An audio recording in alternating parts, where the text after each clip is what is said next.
Peace and love. It's not Morris. Yeah, I had to do this video because not so long ago, about 2 days ago, we covered the Sibyls, basically all the oracles from the so-called Africa region, the melanated mothers that existed before Catholicism and before pharaohs, before all the imperial systems that was dominated and ruled by the patriarch system. We actually was breaking down how the Sibyls created what you would call as the patriarchy. So the patriarchy grew as a subjugation attempt on the matriarchy. Now, after we got off the video, I was perusing around YouTube, and I seen one of our elders. I'm not going to name him. But one of our elders who's been around the conscious community for a long time, giving us dope information. And what I'm seeing is that this Sibyl information is about to break a whole lot of camels' backs. It's about to break a whole lot of goat backs. And it's going to give it back to the feminine principle. And every male that has gotten fame and nobility off of another male's contribution, and they have not given credit to this other male being Noble Drew Ali, peace be upon him, they have taken and actually have fed into the patriarchal system in some way or another. So when I'm watching this elder on this so-called platform that supposedly upholds and uplifts the conscious community, but from when I watch this certain individuals and certain topics that this channel likes to play on, it's all about the confusion and the argument of the confusion of our people. See, our people are in a state of victimization. So we love to blame the abuser, Stockholm Syndrome, and then fall in love with him, Stockholm Syndrome. And the second part, the ugly twist to that I'm starting to see from our people is that we love to be lied to, but we want to choose who's doing the lying. That's what makes us feel good. So it's like, I don't want the truth. I don't want to hear what Noble Drew Ali say. Let me choose one of out of the conundrum, or out of the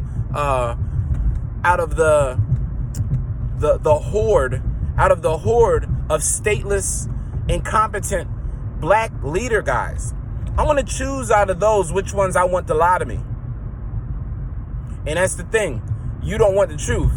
You want a dressed up lie that you get to choose which one is doing it. Doesn't that remind you and sound like something?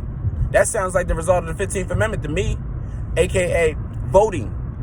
You pick from a plethora of individuals who are all snakes in the grass. But you think one of these snakes, if I pick the viper's venom is not as bad as the cobra. No, idiot.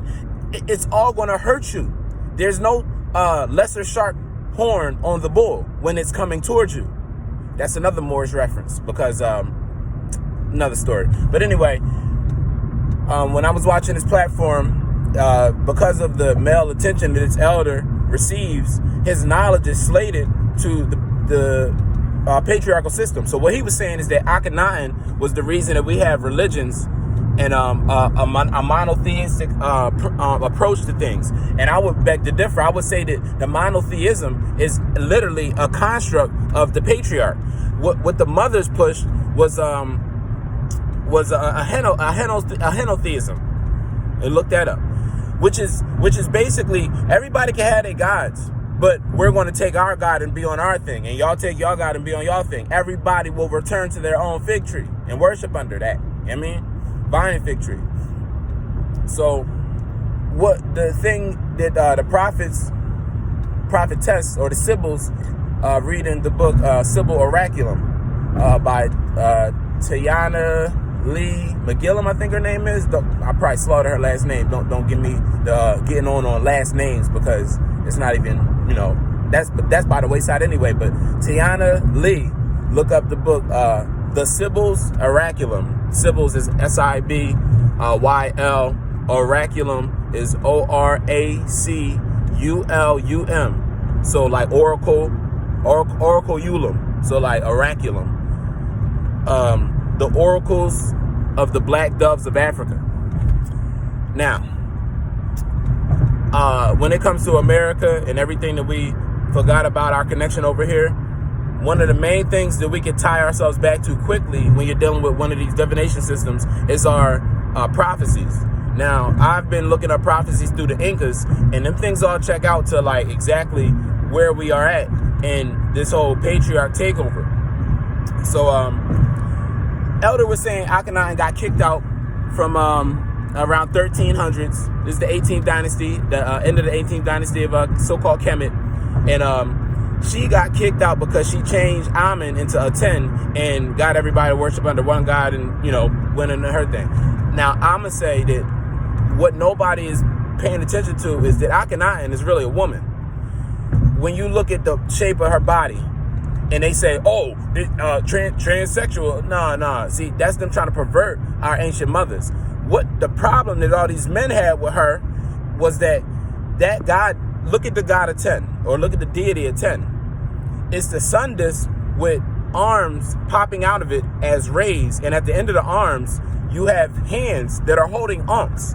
And then when she stands in front of it, and her family, or her and Nefertiti, to be specifically, the hands are actually or the arms are extending to hold the symbol of life, or the key of life, which is the womb or the ankh. It's holding these ankhs to their mouth, to their pineal gland. Some of them, like when they're sitting down, the ankhs are like pointing to their stomachs. So what I seen from it in another, it was another stele I seen where a mother was she was in a position of newt, like hands on the ground, feet on the ground. So what it showed was that the sun she ate the sun, and it was being gestated by her, and then she produced it through her womb. So what Akhenaten was a female born female line that could have men without a male. All she needed was a 10 disc. Now, to make this really make sense, if y'all want to really make this sense, all the names of the ancient pharaohs were changed in the 18th dynasty. They all got like name changes. The thing is that the men were trying to take mother names and then change them to men names. And then, so today when we see a European, going through the history, they tell it in reverse. So Akhenaten's real name is Akhenaten Hyes. Akhet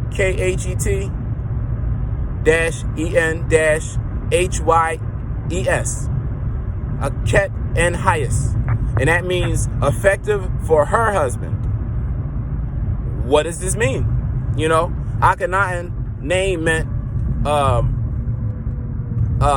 what is it?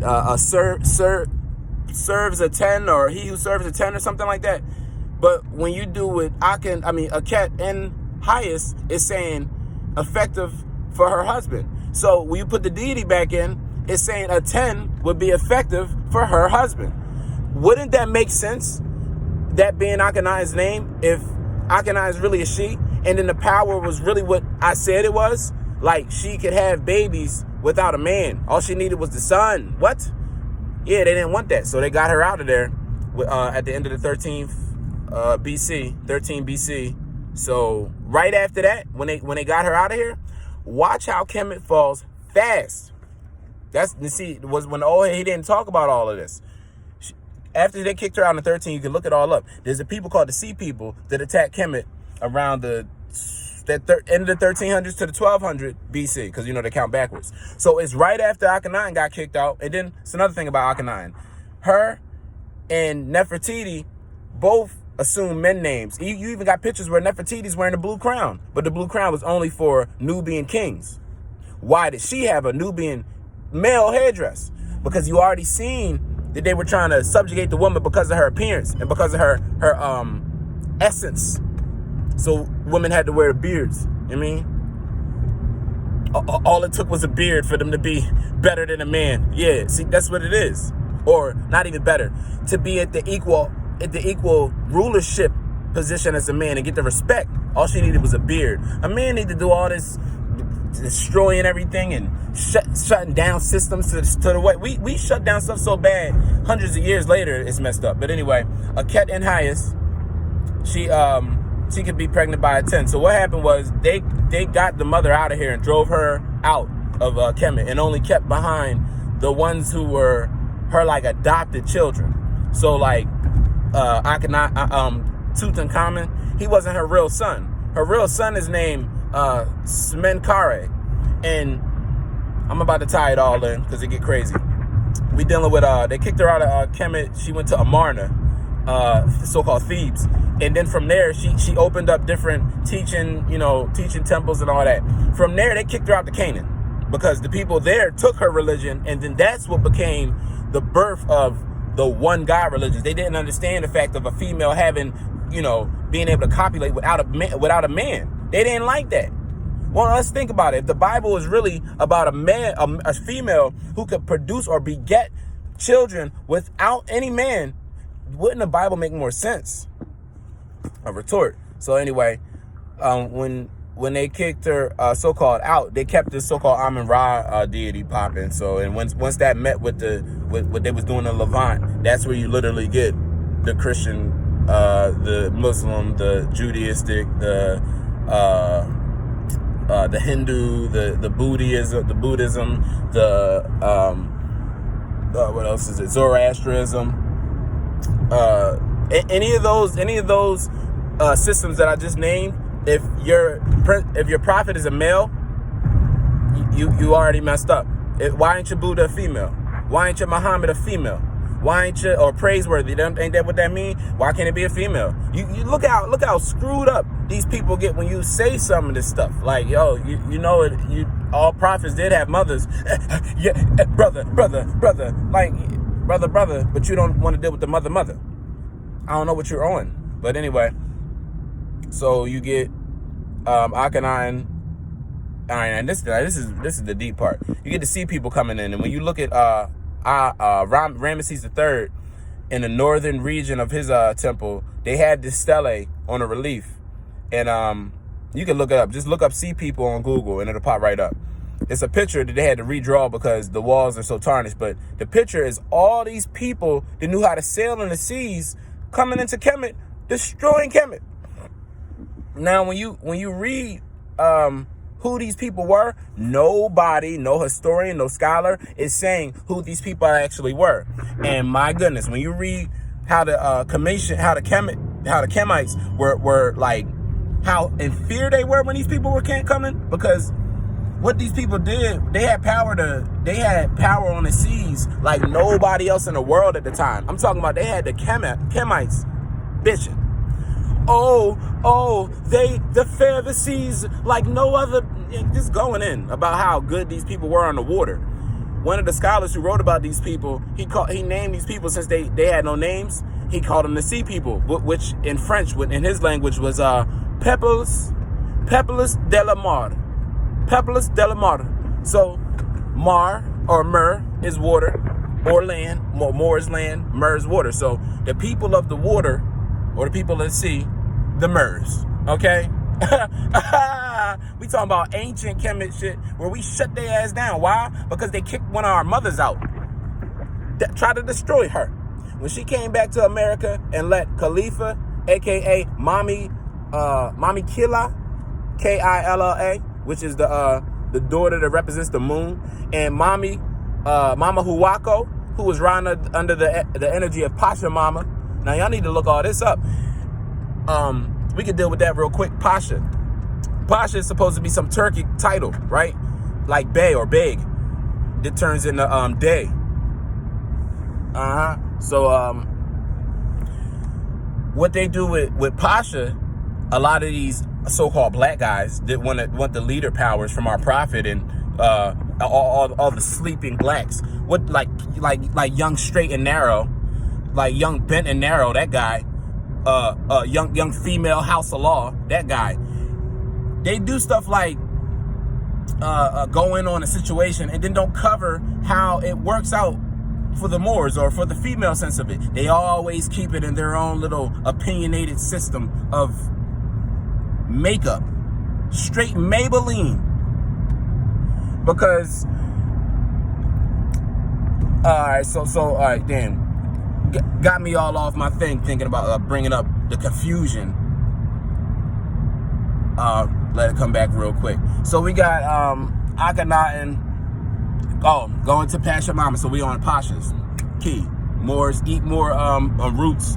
Deal with more herbs that help your memory, like lavender and stuff like that, because we forget a lot, because this industry is about all fast-paced microwave energy and microwave systems, microwave information, so you forget it a lot because your brain ain't absorbing. So back to the Pashas, you got people like Young Straight and Narrow that say stuff like, oh, well, y'all run around talking about Pasha. Pasha is Turks. Pasha is Ottoman. Pashas.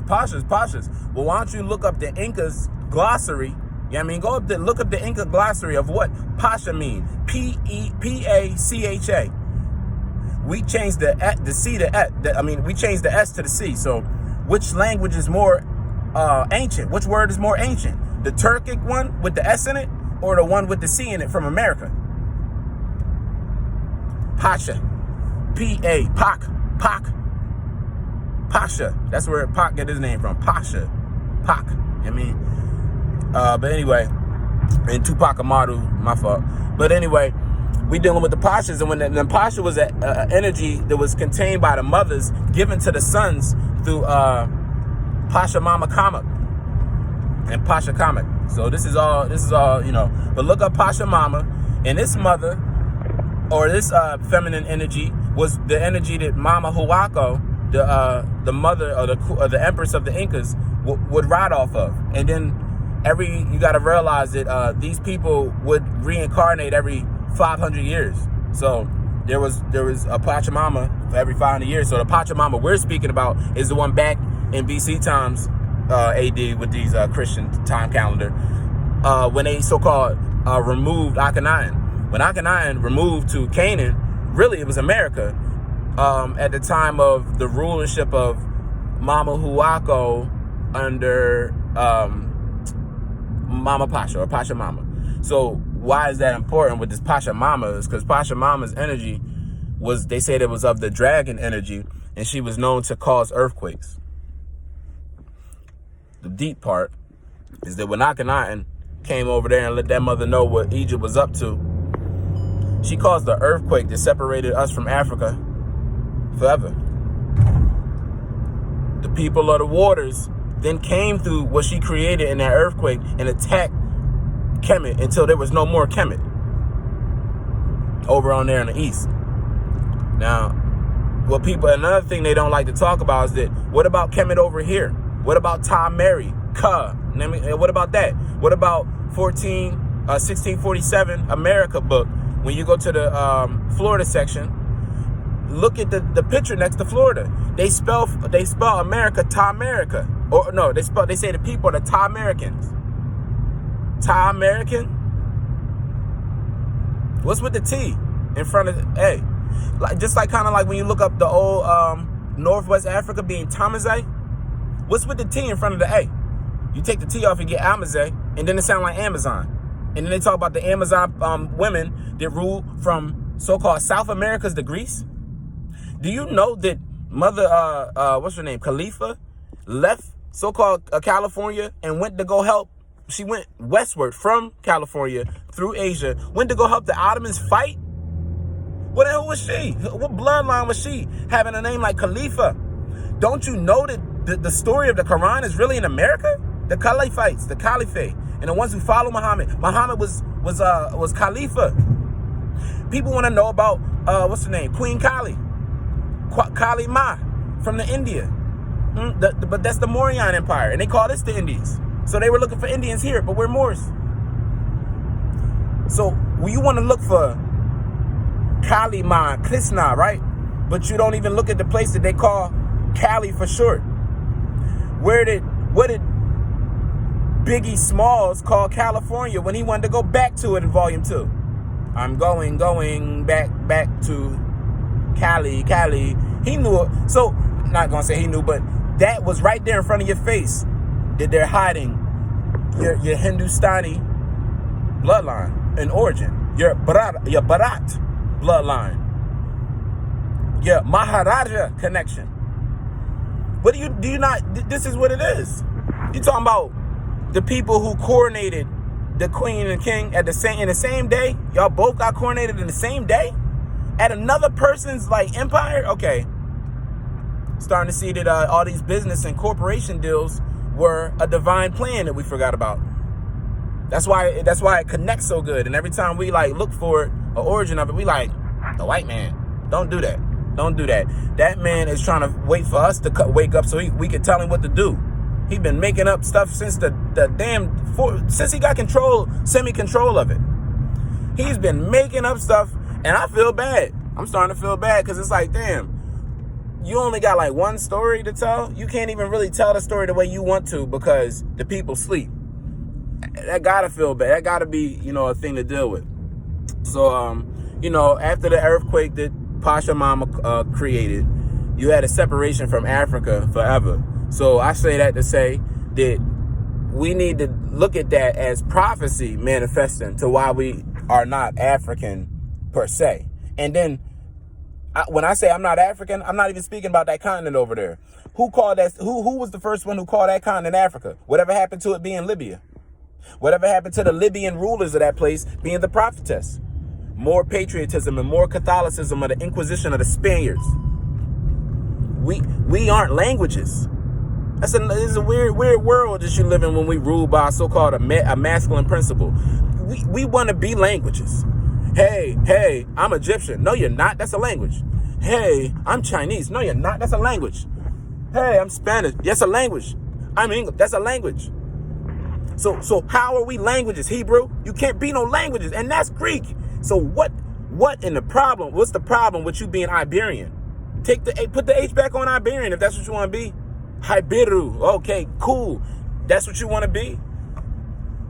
Just know that everything go back to Moors. We're not going to play that game. You're dealing with, so when we deal with, let's go over to Africa real quick. So-called Africa, a.k.a. Old Mexum. Let's deal with Old Mexum. Huh? Old Mexum East. Let's deal with over there. You got a mountain range that cuts through Iberian Peninsula. Damn. Oh my gosh. I can't remember the damn mountain off top. Shit. I hate that when I can't remember. But like I said, eat the roots. But no, I was looking at this like a couple months ago, so it's like fuzzy. And I had just looked at it for like the first time when it's the first time me bringing it to anybody. There's a mountain range in Canaan or in old the Iberian Peninsula, and it separates Iberia from the rest of Europe. Why? People need to know that. Do you not? So wouldn't that mountain range be another Mount Ararat? Like you could argue that place is being another Caucasus Mountain because it got ice regions at the top of the mountain, But that's the place that separate Egypt or separate Europe from what would be the Moorish Empire. I don't know why nobody talk about that. How come nobody look up the damn Iberian Moorish? Look up the Iberian Moorish. And they talking about this is the people that inhabited the Iberian Peninsula in the goddamn prehistoric times. They talking about before they found Lucy, you can find the Iberian Moorish. Now, why is it the Iberian Moorish and not the Morusi Ibero? If the Maru was around before the Ibero was. So, they'll talk about the Iberian Celtic connection, but they fail to mention the Iberian Moorish connection. What about that? The Celtics and the Iberians, those are all Hebrews and the people who call themselves Israelites. That's who you think you are. Because when you deal with the story, these are Greeks, basically. Greeks coming over that mountain area, coming to present day Iberian Peninsula. Back then it was ruled by the Phoenicians. The Phoenicians were called the Indigo people or the Westerners. So what people who are looked at as their skin so dark it could be indigo, and they're in the West regions. Okay, so those Phoenicians were calling the so-called migrating Greeks from the Greco area, which would be present day like Levant over there in the East, Far East. So those people, hold on, yo.